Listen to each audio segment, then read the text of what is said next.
Hello and welcome to the HR People Pod, the CIPD's fortnightly podcast, bringing you the topical stories and expert insights on issues impacting the people profession and the world of work. I'm Amanda Arrowsmith, People and Transformation Director at the CIPD, and joining me in the studio and online we have... Jamila Lecky. I am People, Transformation and Change Manager at Group M. And I'm Vicky Keith. I work in Talent and Learning and Development for Total Marketing Support. I'm Watkins-Jones and I'm the People Partner at Impression Digital, which is a performance marketing agency. Well, it's an absolute pleasure to have you all join the show. We are shaking things up just a little bit this week. We recently held our annual student conference where future HR leaders come together to learn and grow. And I'm pleased to say that today's panel all share at least one thing in common. They are all former CIPD students and, better yet, are all previous CIPD People Management Student Award winners. We will be jumping into some core news items shortly, but this feels like a good place to kickstart the episode. So, as recent student award winners, tell us a little bit about your experience of being a student and what it was like juggling the pressures of work and learning. Jamila, do you want to kick us off? Yeah, sure. It was really hard, Amanda. Like, to be honest with you, it was harder than my degree. I also did a postgrad after my degree. It was harder than that. Working and studying full time is so difficult. It was only this year that I started reading books again because I spent a lot of time in textbooks. Particularly for me, I studied between 2019 and 2021. So over COVID, I was doing my CIPD course. We had to switch from in-person seminars to Teams or other providers or webinars, which made it really difficult to be able to focus. On top of that, one of the things that I found hard was like working in a silo. When you're at university or in your other institutions, you kind of tend to work as groups. So what I did with some of my team was say, hey, come over to my office. I actually managed to book out my office on a weekend sometimes, and we'd go sit there and we'd go through like case studies and just put our heads together and really try and understand a little bit better and share some of that research and like periodicals and things like that, which you probably wouldn't have found by yourself if you'd just been doing it alone. Yeah, fantastic. Rose, what was it like for you? Yeah, similar really. I mean, my learning experience was really positive, but I was quite apprehensive about getting back into study. It was within my first kind of HR role, so it was a completely new topic to me, but I felt really supported during my course, and actually that flexibility was, you know, a real privilege for me because in my role, I'm quite flexible at the moment in terms of how I work, but I did my course completely online. So having the option to kind of work when I needed to and then dip in and out of studying was really important. And the way that I study is very much kind of bite-sized learning. So that really worked for me. And throughout the process, kind of learning again what my learning style was, you know, through university, it's very structured, and through my CIPD course, I kind of got to understand actually how do I put this learning into practice in my role at this moment. So it was a really interesting journey. Vicky, tell us about your experience and how your learning was, particularly learning and working. Yeah, so I did my CIPD course in conjunction with an apprenticeship. So I was doing an apprenticeship at the same time. And of course, that requires you to do on the job learning. So I was constantly searching for projects at work and all of these kinds of things that were getting me to do the things that I was learning about. And I really enjoyed it. And the CIPD element of it, I also really enjoyed. I mean, it's hard work. All the research you have to do and all the writing that you have to do is really hard work. And I never did a degree, so I'd never done any formal writing before. So it was a real challenge, but I really enjoyed it. And I think doing these through the apprenticeship, I think it really affected quite a lot of change in the way that I do things because of the practical actually having to apply what you've learned. So it was a really great experience for me. So we know that the qualification can be quite full on. You've talked about it. You've all talked about what you've been doing. And also it's a great foundation for entering into the profession. But how do you How do you keep wanting to learn? How do you keep that hunger and that curiosity alive to stay up to date and keep wanting to learn post-qualification?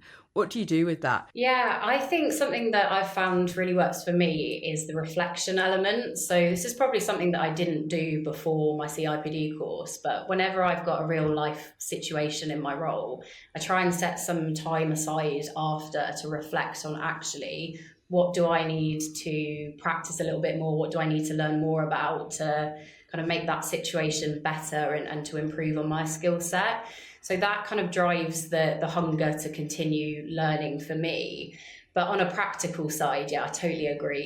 It is hard to manage kind of a full-time role and whatever you've got going on in your personal life as well, with, you know, finding time to continue learning. And for me, it's the bite-sized piece again, whether that's having 15 minutes in your day where you're checking up on the news or looking on LinkedIn, and really that kind of mutual learning piece. So, you know, being with other people, whether that's virtually or in person, and chatting through actually what are some of the challenges or what are some of the wins for them, and learning through other people as well. That's where I feel like I get my best lifelong learning from. Jamila, what are you doing to keep that curiosity alive and keep learning? Honestly, and you probably will have experienced this as well, Amanda, being in transformation. You kind of have to. With transformation and change, it is about, right, we've just delivered this. Okay, now what's the next thing? What's the new thing? And how are we moving things forward? So for me, being able to be up to speed with, you know, what's going on with employment legislation, what other companies are doing, case studies, that's really, really important. So kind of what Ray said about bite size, it's just kind of constant kind of stream of information. And it's not necessarily going and doing courses, like doing the CIPD course. It's just general keeping up to date with what's going on in the industry and what's going on in organizations in general. So yeah, for me, it's just little bits here and there. And Vicky, are you doing anything in particular, or is it a bit more of the same? I think for me, I was just thinking about what Rose was saying about reflection. I find it really useful to work with other people, like a coach or a mentor, to be able to talk through what I'm doing, because whilst I would never sit on my own for 10 minutes and think about something, because that's just not what I'm like, but I would happily sit and talk through with someone for a long time. So for me, working with people like coaches and mentors is really works for me very well. So it'd be really remiss of me to not talk about, as you've mentioned, mentoring, the CIPD mentoring scheme. Yep. So I don't know if you've either signed up to be mentors or you know people who might be mentees, but we launched our mentoring scheme last year and it's fantastic. It's a great opportunity to give back to the profession, but also just to kind of connect with other people. I'm fortunate I'm taking part of it and I'm learning so much from my mentees as well as having that opportunity to do it. But I'm with you. I think mentoring is great. But also, I'm just really curious. I love learning from other people and judging awards, because I know that you've had the opportunity to judge some awards. You guys have been award winners. Judging awards, you get to learn about what other companies, what other firms are doing and what other HR people are doing. And it's a fantastic way to stay curious. Moving on, regular listeners of the show will recall our deeper dive episode exploring some key elements of the UK government's Employment Rights Bill. And if you don't, then go check it out. I just want to take a moment to bring you up to speed following last week's first round of amendments passing through Parliament. The amendments that are set out, the main ones, the first one is that agency workers will be included in plans to ban exploitative 0 hours contract. Next one is that the waiting limit for statutory sick pay entitlement will be removed and that the way that we pay will change, meaning that workers who are too ill to work will either receive statutory sick pay or 80% of their weekly pay, whichever is lower. There will be tightening on fire and rehire rules, and the amended bill lowers the threshold for union recognition, introduces digital balloting and greater access to workplaces for unions. You can find out more details of the latest updates on the CIPD website, and a link can be found in the show description. But perhaps just a thought from you all about whether any of these amendments surprise you. Are you pleased about stuff that's coming, or was there anything that you were disappointed about? I think it's really interesting. I think things like having access to sick pay for a lot of people is really quite fundamental. It can make such a big difference to people. So things like that are really going to make a big difference to quite a lot of people's lives. So for that, I think it's really positive. I would say the same. I think the sick pay element is the biggest for us. It's something that we see, more and more, whether that's taking time for mental health or physical health. And I think that will have a huge impact on the workforce going forward. I think it's a great step forward, particularly for me, the bit that jumps out is the agency 0 hours, because the way that we work now is changed and it has been changing for a while. So it's great to include agency workers in that as well. Yeah, I think we're going to hear a lot more about it. There's some great resources on the CIPD website. I'm sure that when David's back, there'll be more talk of what's happening in the Employment Rights Bill and how we're going to implement that. So, keep up to date with the CIPD. Keep up to date with what's happening, and we'll keep a close eye. We'll continue to talk to the government. We've been fortunate to be around the table. We'll continue to do that. And let's hope that we can work with them and work in a positive way. So whilst not part of the Employment Rights Bill itself, much has been made of the consideration to introduce a right to switch off as part of the government's New Deal for working people. We've actually seen a growing number of European and South American nations adopting right to disconnect laws or codes of practice. However, in the UK, recent reports suggest that similar right to switch off proposals will now be scrapped. So I'm interested to know for you, do you think there's a need for a proposal in the first place? Do we need legislation? Or is this something that organisations should be better at managing? Yeah, I think it's a really interesting one. And I hate to bring up the elephant in the room that nobody really wants to speak about anymore. But I do think that COVID had a really significant impact on people's ability to switch off from work. So it was the first major shift for a lot of people working from home. And whilst I'm a massive advocate for that, and, transparently, I certainly wouldn't accept a role that didn't offer me that flexibility, I do think that many organisations are still learning to adapt to that cultural shift. It's so much harder for people to separate home and work now, and therefore the lines are really blurred. So I know that, during my first role out of university, I was, during COVID, living, eating, sleeping and working in one room. And that meant that a lot of the time I was logging on at 10 or 11 p.m. just to finish something off. So for a lot of people, especially those who have experienced their first professional roles, straight out of COVID, they might not have experienced a different work-life balance. So, I think that the legislation around this would, of course, be welcomed, but I think really we need to be looking at the organisational cultural piece and making sure that we have processes and lines of communication in place to mean that this legislation wouldn't be needed in as much, in as much detail. Yeah, so the technology and the change was kind of...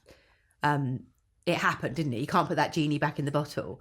But what are you thinking, Jamila? How are you finding this? Do you think we need a formal legislation or a code of practice on the right to switch off? I'm not sure that we need something formal on the right to switch off. I think there should be something there. But as we're kind of all touching on, during COVID, we all started working different ways. I myself was working in a global role, which meant there were times where I was working at midnight to speak to Australia and New Zealand, to, do some training on something or have a meeting. Now that we are working in this kind of digital age of work, where you can be located in one country but working with another side of the world, having that right to switch off between your contracted hours can maybe actually be limiting to you as the employee rather than just to your organisation or to your employer. So I think there should be something there to protect you, but having that flexibility to be able to work when you need to. We kind of touched on before, when it's summertime and actually maybe you just want to pop out and go and have dinner whilst the sun's out, or go for a drink, and then come back and finish off some work that you're doing. That flexibility for the employee is really important. I think it differs if you've got an employer who's constantly calling you and asking you to do things and finish things off on a weekend. But at the moment, I think it's in the benefit for the employee. I agree, really. I think the flexibility that people now sort of take for granted is really, really brilliant. The flexibility that people have to be able to do things like take their kids to school, drop their kids off, that kind of thing really works for an awful lot of people. And it works for businesses as well. So I also work in an international role, and I sometimes get up early so I can speak to colleagues in a different country. Sometimes I'll work a little bit late. But our organisational culture is set up for that. I don't have to rigidly stick to my hours, and I can take that time back when I need to, and it's perfectly fine to do so. So I think it would be really good to have something that protects people if they are working in businesses where the culture isn't quite so fair, but it also needs to not be rigid, to stop. Like, if it's too rigid, we won't be able to have that international collaboration and that set of flexibility that's enabling more people to work well, I think. How do we allow that flexibility, but kind of think about people's well-being and make sure they're not overworking and that we're kind of protecting that? Because that, you talked, Vicky, there a little bit about culture. Yeah. If you've got a culture where everyone's in at 7 and everyone's picking up their emails on a Sunday and everyone's working all the hours, what can we do in organisations to support that and help that? It's got an awful lot to do with how that's role modelled. If you've got people at the top of a business who are constantly emailing you on a Sunday, are you putting people under pressure to then email you back on a Sunday? You need to make sure that that's not happening. And I think you can really get some good role modelling and top-down influences. And it's the technology as well, isn't it? Yeah. You know, my team were very happy when I figured out you could delay send on Teams, which it took me a long time to figure out. I know you could on email. I didn't know. Just full disclosure to everyone, I'm quite a bit older than our guests today. So I come from a different generation. But there is something about how we respect people's time, isn't there, and what we do. Rose, how does it work in your organisation? What do we make sure we do for culture to ensure people aren't overworking? I think for me, and especially within Impression, the answer to this is having open communication and transparency. So we have core hours, but we do have flexibility around them. And I think the answer is often opening up the conversation to make sure it's an individualised approach. So we make sure that, line managers and our direct reports are having that trust and transparency to say, hey, look, I'm really switching off after 4 p.m. today, or I'm really not going to be, available during this week. And in general, I think that means that if you've got that individualized approach, then people feel, again, trust and heard, and that you're not too worried about stepping on toes outside of working hours as long as you've communicated your needs. It's got an awful lot to do with trust, I think, and that sort of psychological safety for you to be able to go, I don't need to reply to that immediately because it's Sunday and I'm not working, I can wait. And then also people to be able to trust that things are getting done, even if they're not getting that immediate response. Following on from this point around kind of that organisational culture piece that we've touched on here, we've seen some new reports over the last week, and in fact over recent months, scrutinising organisations for toxic workplace culture. All of this suggests that actually this is far more commonplace than we ever want to see or even expect. We see far too many headlines either reporting issues around bullying and harassment, micromanaging, or neglect for employee well-being, to name a few examples. But being able to turn the tide on a toxic workplace culture takes more than policies and requires behaviour and quite often a mindset change. So what's the role for people professionals in this, and how can organisations effectively shift the culture in a workplace? What do you think we can do, Jamila? Well, I'm going to come at it from a change management perspective, as I like to pull something out of my back pocket. So I'm going to shout out one of my amazing managers, Jess Nichols, for this, because she introduced me to ProSci and the ADCAR model. Amanda's nodding. Once you go ADCAR, you don't go back. And I've never heard that before, but I might be using that very regularly now. Yeah. So before, when I was doing change, I didn't know about ADCAR. As soon as I learnt about ADCAR, and Jess would say, "Let me tell you about my Lord and Saviour ADCAR," and I'm quoting her there.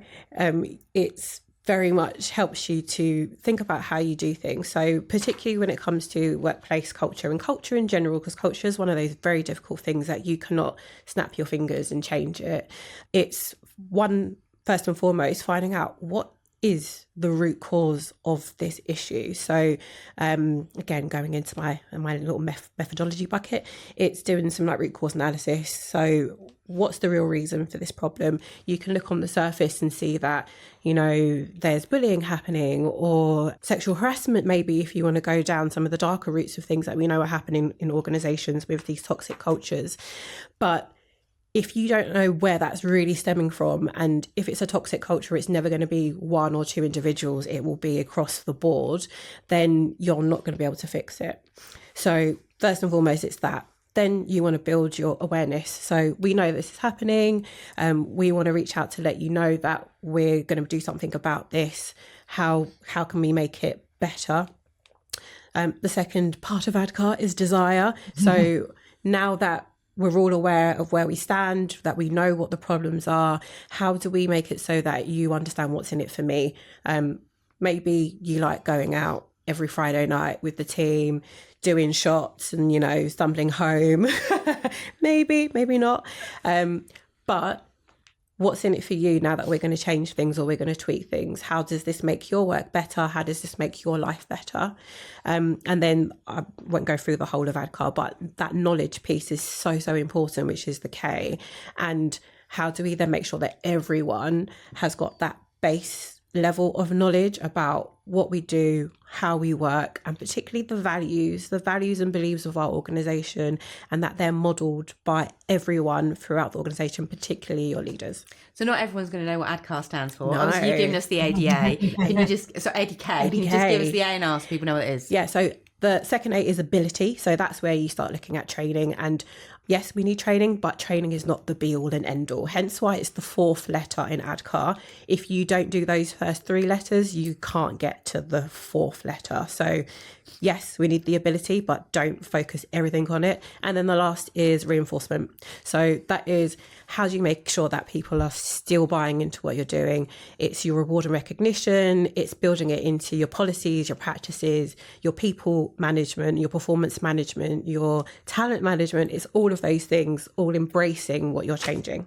You touched on training there, and Vicky, I'm going to come to you because you had a brilliant response when we talked earlier about training. Do you think that mandatory training on its own is actually effective in implementing culture change? Short answer is no. Give us the long answer. The long answer is, so like mandatory training, we all think about it. It's those e-learning modules that you get where you read something or you listen to something. They're really good for knowledge transfer. So obviously, if you're going to have a wholesale cultural change that you're trying to enact in your business, people need to understand what that culture change is going to be. They need to understand what that end point is going to be. So you could use some training to enable people to understand what that is, some mandatory training, but you're not going to get behavioural change just from giving someone some e-learning to do.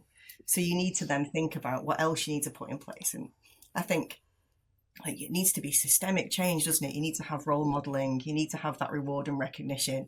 But again, if you start rewarding people for things and you've not explained why they're getting rewarded from it, the reward and recognition doesn't work either. So yes, it takes in a whole lot of different things for you to get. Like behaviour is one of the hardest things to get people to change. It takes a long time. So you're not going to get a one, let's do this e-learning and then everything's going to change. It just won't work like that at all.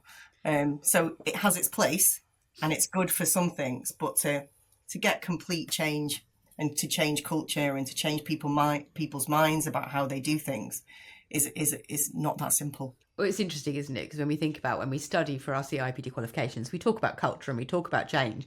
And one of the things that comes out is that actually it's not that straightforward, because it's about your people and it's about how it works. And culture you can have micro cultures depending on how you work in organizations. You could have a culture in your leadership team and a different culture but in the rest of the organisation, and how do you work those together? So Rose, when you're thinking about culture, do you think that culture change should be led from the bottom up, like developing values through engagement, or is it something that's directed top down? How does it work?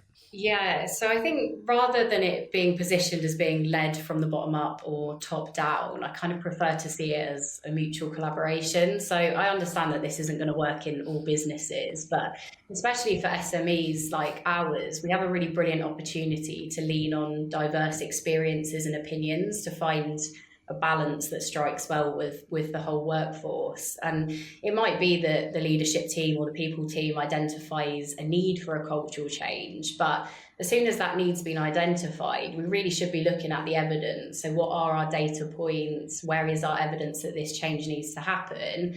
And at that stage, it's really likely that you're going to want to engage lots of different stakeholders to get that involvement.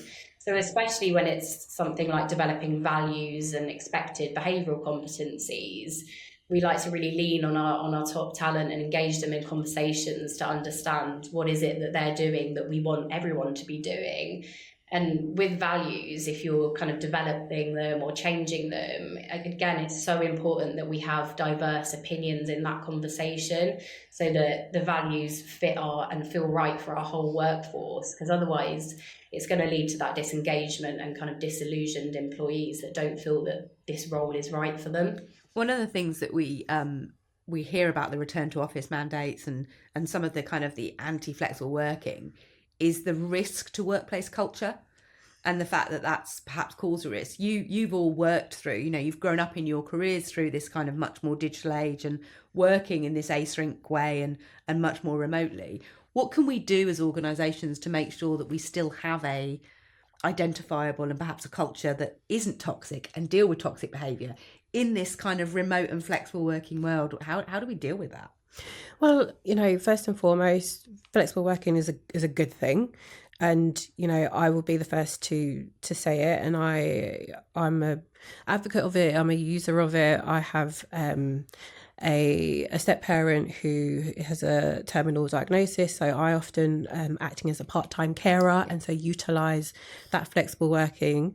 But on top of that, and this is very, very core value for me, we spend 70% of our time at work. So the work that you do and the time that you do spend there, it should be good. It should feel good. You should be around people that you enjoy being around. You should feel like you're doing good work, and the culture of your organisation should show that as well.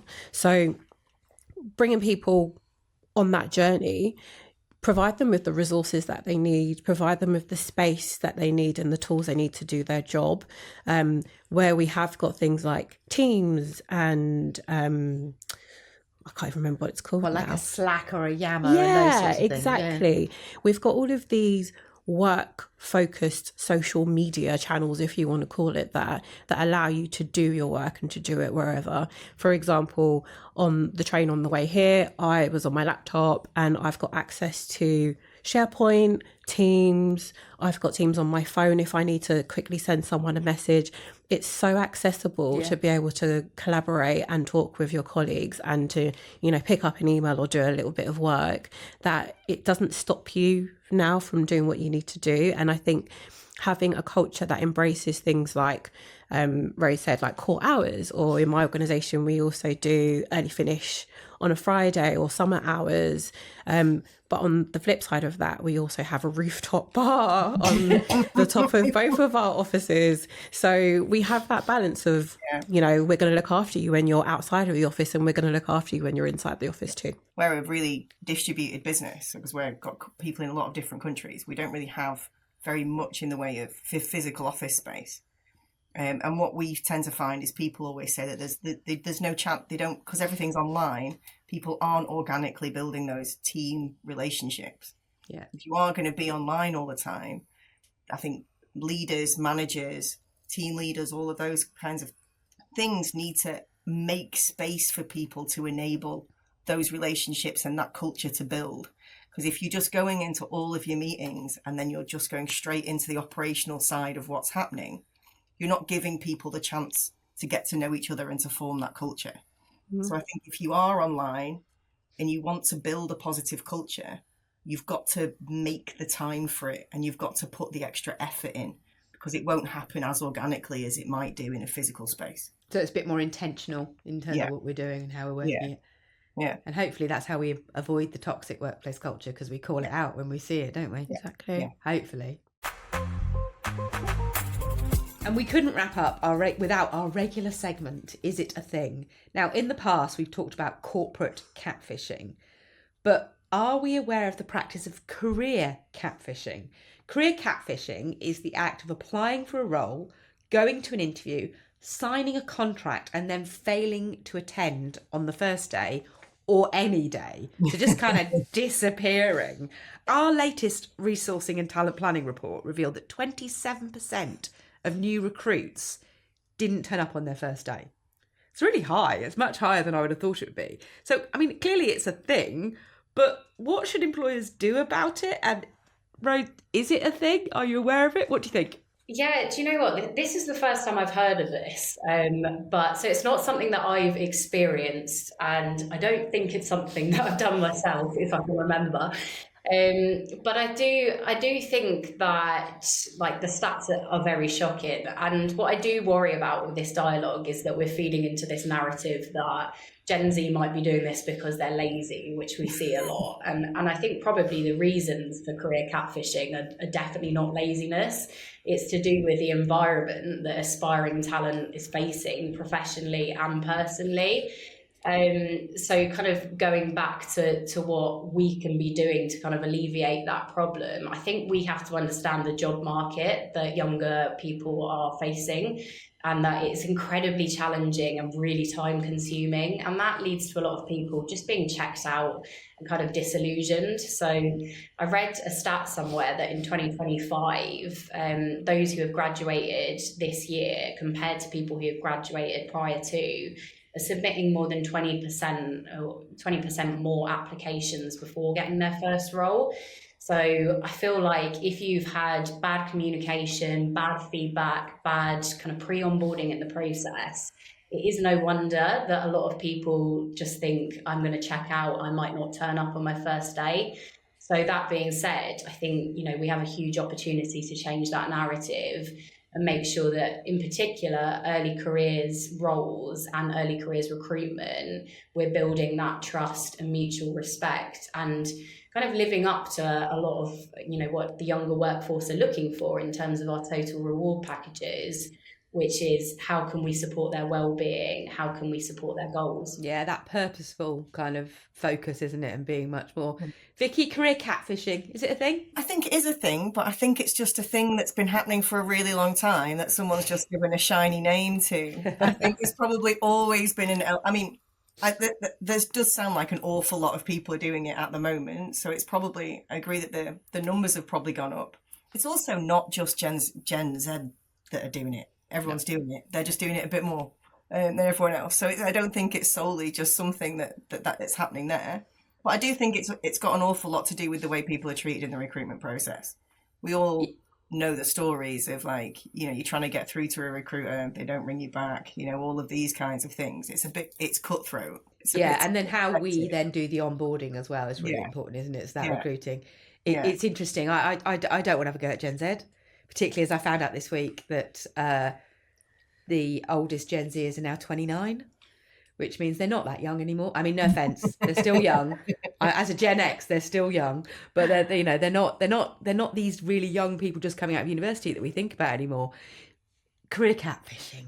Jamila, is it happening? Are you aware of it? I'm eye rolling for those who can't see me. I completely agree with Vicky. It's just a bit of a buzzword, I think. If I go back to when I was a HR assistant, which is not that long ago, but we have people that wouldn't show up on day one. It was a thing that happened, and it can often be through negative experiences as part of the recruitment process, as like you guys have mentioned. But it could also be that you're pretty hot in the market and maybe you've got a couple of offers and you've accepted something else that maybe paid you a little bit more, gave you better benefits, was a bit closer to home.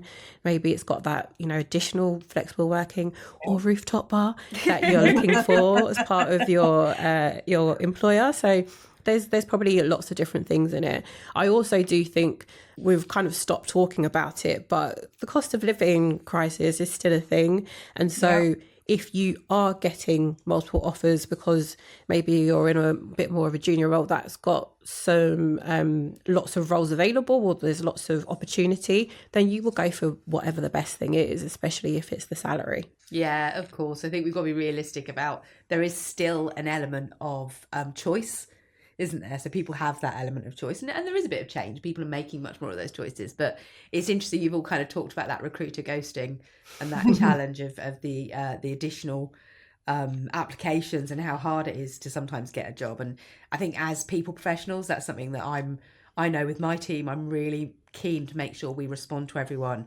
We show people respect, because when people give up their time to apply for a job and go through that process, it's important for us 100% to make sure we're supporting them, isn't it? Listen, that's all from us today. I'm so grateful to all of you for your time. It's been so lovely to meet you. I feel really confident about the future of the profession. I feel like it's in really safe hands. That makes me sound really, I feel like the old woman of the profession now, but I feel like it's in really safe hands. And I want to thank our guests, Jamila Lecky, Vicky Keith and Rose Watson-Jones, for sharing their thoughts on an array of timely topics this week. And as ever, to you, our listeners. We have a wealth of resources available to members to support you. And as mentioned, we'll share a link where you can keep up to date with the latest movements on the Employment Rights Bill.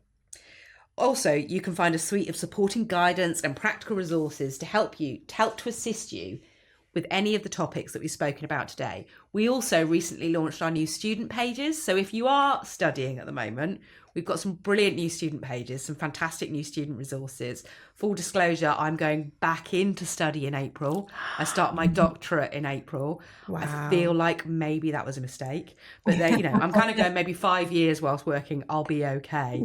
But if you see me in a couple of years' time and I look really haggard, it's because I'm trying to learn, or I've not read any fiction for a couple of years. We publish new episodes of the HR People Pod every fortnight or so make sure to follow or subscribe wherever you listen to us and catch up on anything you've missed on demand. I'm Amanda Arrowsmith, and this has been the HR People Pod.